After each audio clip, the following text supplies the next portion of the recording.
Saya Kolbi. Saya Aji. Pada episode kali ini, kami akan membahas tentang ketidakpastian global yang meningkat sepanjang bulan April ini, serta dampaknya terhadap perekonomian Indonesia.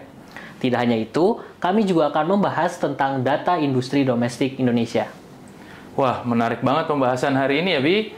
Oleh karena itu, saksikan terus perspektif episode kali ini ya. Pada bulan Maret 2024, neraca dagang Indonesia mencatatkan surplus sebesar 4,5 miliar US dollar dari sebelumnya sebesar 0,8 miliar US dollar. Peningkatan surplus ini diakibatkan oleh penurunan impor yang lebih tajam pada bulan Maret akibat tren penurunan musiman pada bulan Ramadan. Rilis data neraca dagang ini memberikan sentimen positif dalam negeri terkait dengan perkembangan transaksi berjalan Indonesia ke depannya.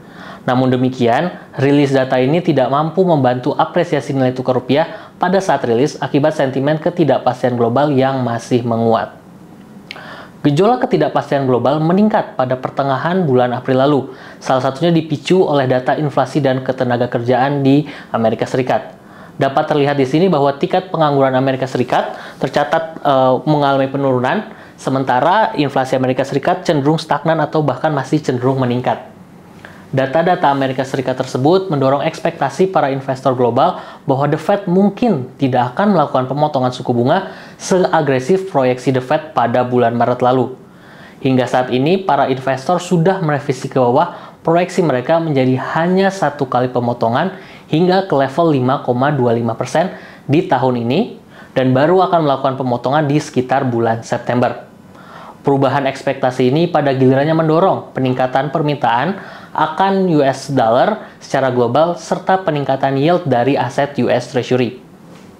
Ketidakpastian global juga meningkat akibat berlanjutnya ketegangan geopolitik di Timur Tengah yang mendorong berpindahnya investor ke aset-aset safe haven, termasuk di dalamnya adalah aset US dollar.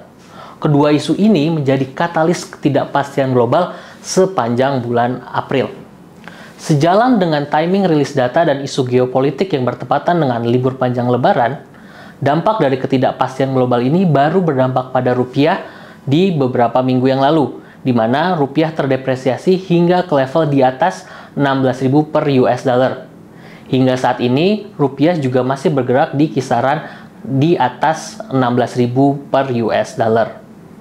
Tekanan global tersebut menjadi faktor utama yang mendasari kebijakan Bank Indonesia pada rapat Dewan Gubernur bulan April.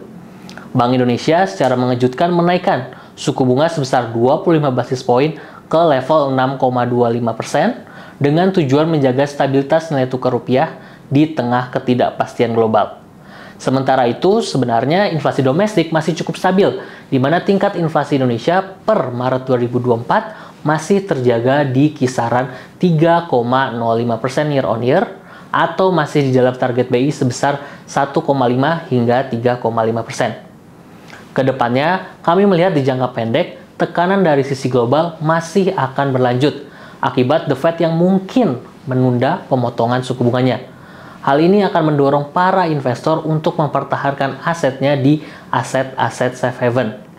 Sejalan dengan hal tersebut, risiko dari nilai tukar rupiah diperkirakan belum akan mengalami penurunan yang signifikan di jangka pendek.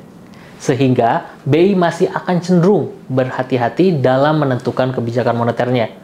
BI sendiri diperkirakan mulai akan melakukan pemotongan suku bunga ketika The Fed sudah melakukan pemotongan yang pada gilirannya akan membantu stabilitas nilai tukar rupiah.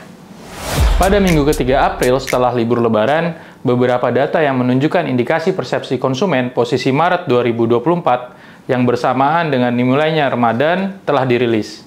Kami melihat indikasi konsumsi masyarakat pada awal hingga pertengahan Ramadan masih relatif kuat, yang ditunjukkan oleh masih relatif baiknya indeks kepercayaan konsumen dan indeks penjualan real yang dikeluarkan oleh Bank Indonesia.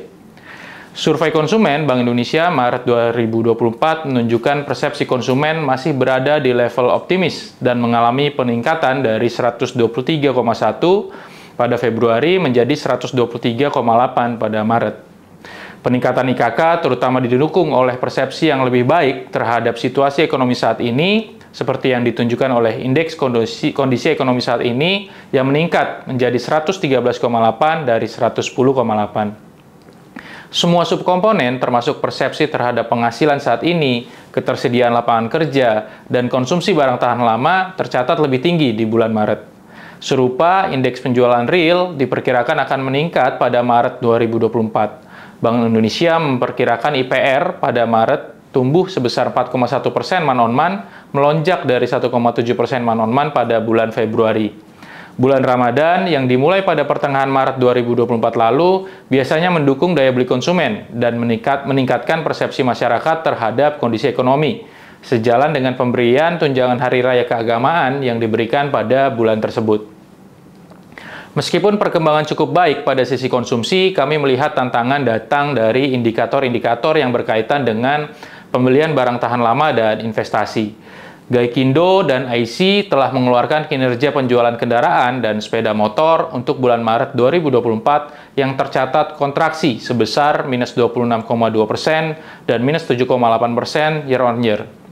Kinerja ini melanjutkan kontraksi pertumbuhan tahunan yang terjadi sejak September 2023. Serupa, penjualan alat berat dan kendaraan logistik yang merupakan salah satu indikator investasi mengalami kontraksi sebesar minus 46,2% dan minus 29,3% pada Maret, melanjutkan kontraksi yang terjadi sejak Juli 2023. Terakhir, penjualan semen domestik juga tercatat turun sebesar minus 1,9% pada Maret, melanjutkan kontraksi pada bulan sebelumnya. Namun, catatan pada kinerja penjualan semen adalah penurunan penjualan terjadi pada penjualan semen kantong, yang menjadi indikator sektor properti, yakni turun sebesar minus 7,4%. Sementara itu, penjualan semen curah tercatat masih dapat tumbuh sebesar 13,2%, mengindikasikan investasi infrastruktur pemerintah masih berjalan relatif baik. Dengan berbagai perkembangan data hingga Maret, kami melihat konsumsi dan daya beli masyarakat masih relatif resilient pada Ramadan dan Idul Fitri lalu, meski di tengah tekanan inflasi pangan. Sementara itu, berbagai indikator investasi, terutama investasi swasta, masih relatif tertekan, sejalan dengan suku bunga yang relatif tinggi dan penurunan harga komoditas. Dengan demikian, kami melihat peran investasi pemerintah serta upaya pemerintah dalam menjaga daya beli masyarakat dapat menjadi kunci untuk terus menjaga momentum pertumbuhan ekonomi Indonesia ke depan. Jadi, dari perekonomian global, tantangan dan risiko masih cukup besar ya, Bi? Betul, hingga saat ini ketidakpastian global masih membayangi perekonomian Indonesia. Jadi kita harus tetap optimis, namun lebih berhati-hati ke depannya. Demikian perspektif episode kali ini. Sampai jumpa di perspektif selanjutnya.